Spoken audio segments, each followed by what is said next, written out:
मैं पैरामिलिट्री में था। गुजरात के हिंदू मुस्लिम दंगों में मेरी तैनाती थी। किसी घर में एक मुस्लिम परिवार, माँ बाप और 13 साल की बच्ची फंसे हुए थे। यह बात कट्टर हिंदूवादी संगठन को पता चल गई। मेरे पहुंचने पर मुस्लिम परिवार को लगा कि मैं उन्हें वहां मारने आया हूं। बड़ी मुश्किल से उन्हें तसल्ली हुई। तभी शाम को हिंदुत्व का झंडा लेकर एक भीड़ तलवार, बंदूक और पेट्रोल बम लेकर पहुंची। 24 घंटे मैं अकेला लड़ता रहा। 2 गोली खाई, 7 लोग मेरे हाथों से मारे गए, लेकिन उस परिवार को कुछ नहीं होने दिया। जो रिलीजन वाला कॉलम होता है ना, उसमें हम कैप्स में हिंदू नहीं इंडियन लिखते हैं। ये सुपर हिट फिल्म बेबी का डायलॉग था। इसमें हिंदुओं को कट्टर धार्मिक उन्मादी दिखाया गया, हिंदुत्व के झंडों को दंगों का प्रतीक दिखाया गया, मुस्लिम माइनॉरिटी अपीजमेंट और सबसे बड़ा हिंदू होना ही अपने आप में एक संसार बताया गया। ऐसे ही एक मूवी आई थी पीके, उसमें हिंदुओं के भगवान और पूजा पद्धति का खुलेआम मजाक उड़ाया गया। एक और फिल्म आई थी ओ माई गॉड, हिंदुओं के मंदिर, श्रद्धा और आस्था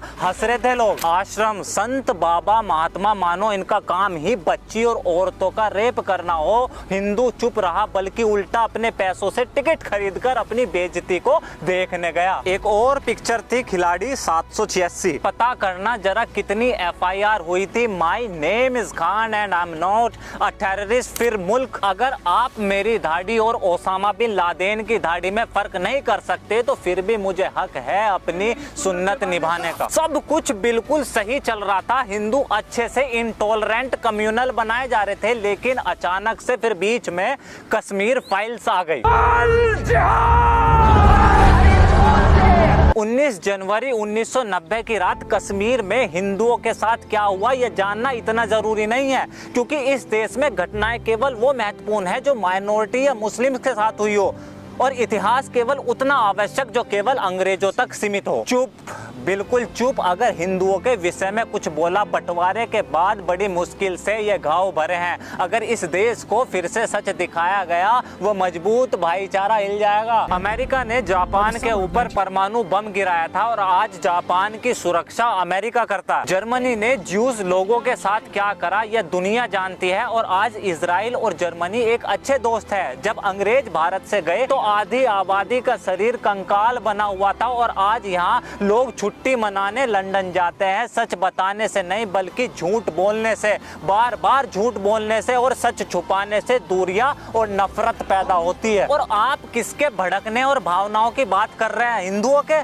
मालिक, यहाँ हिंदू सोया हुआ है पिछले 70 सालों से। इन्हें कोई फर्क नहीं पड़ता कि कश्मीरी हिंदू मरे या हर्षा या किशन या लवन्या या रुपेश या साधु। बस एक सच पहली बार बड़े पर्दे पर दिखाया, सारा सेकुलरिज्म बाहर आ गया, सारा भाईचारा हिल गया। झेला नहीं जा रहा सच को। कश्मीर फाइल्स हमारा घमंड, अहंकार या नफरत नहीं है। ये वो दर्द है, ये वो सच है जो हर एक हिंदू चिल्ला चिल्ला कर हर उस लिबरांडो को सुनाना चाहता है जो सेकुलरिज्म की पट्टी बांधे अपने पतन की ओर है। अगर सनातनी हिंदू हो तो एक बात के गांठ बांध लो, जो नेता, बुद्धिजीवी, फिल्म स्टार या पॉलिटिशियन या सोशल मीडिया इन्फ्लुएंसर आपके सच को सपोर्ट नहीं करता। रेल बांध दो हर किसी की। इस देश को पता होना चाहिए कि अगर सोया हुआ हिंदू इन्हें इतना फेमस कर सकता है तो जागा हुआ क्या करेगा। एक बात जो कश्मीर फाइल्स ने लोगों के दिलों में बसा दी है वो है हिंदू एकता। मैंने पहली बार उन लोगों की आंखों में चमक, एक स्वाभिमान देखा है जो कभी